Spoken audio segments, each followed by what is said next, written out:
Ինչքան է որ դուք եւ ես կանք Աստծո ժողովուրդ, հաղթություն հավատքով։ Աստվածաշունչը այս երկրի վրա հավատացյալի ճշմարիտ հույսի աղբյուրն է, որի միջոցով հավատացյալը ճանաչում է Աստծուն, նրա կամք ու փոխանցած սկզբունքները։ Աստվածաշունչը հորդորում է, որպեսզի հավատացյալը հաստատուն մնա այդ հույսի մեջ, մինչև իրական լույսի, այսինքն Քրիստոսի հայտնվելը, ով իր հայտնությամբ կփարատի եւ կմխիթարի իրեն սպասողներին եւ հուսացողներին։ Աշխարհը ամբողջովին ընկղմված է խավարի մեջ։ Աշխարհի սկզբունքները, որոնք արտահայտում են սատանայի կամքը, հակառակ են Աստծուն։ Այս խավար աշխարհի մեջ ճշմարիտ հավատացյալը նման է մի լուսավոր կանթեղի,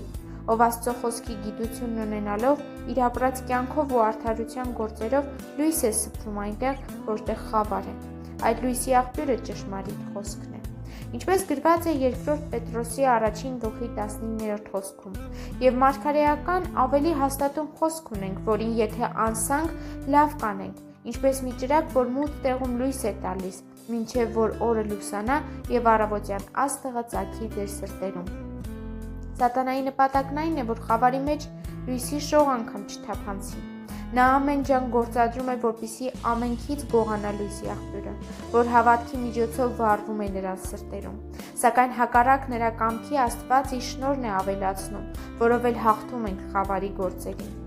Աստծո հոգին իմաստություն եւ գիտություն է տալիս, որպեսզի հավատքի մեջ հավատարիմ ու անսասան լինենք։ Դա խոսում է մեր վճռականության եւ Աստծո հավատարմության մասին։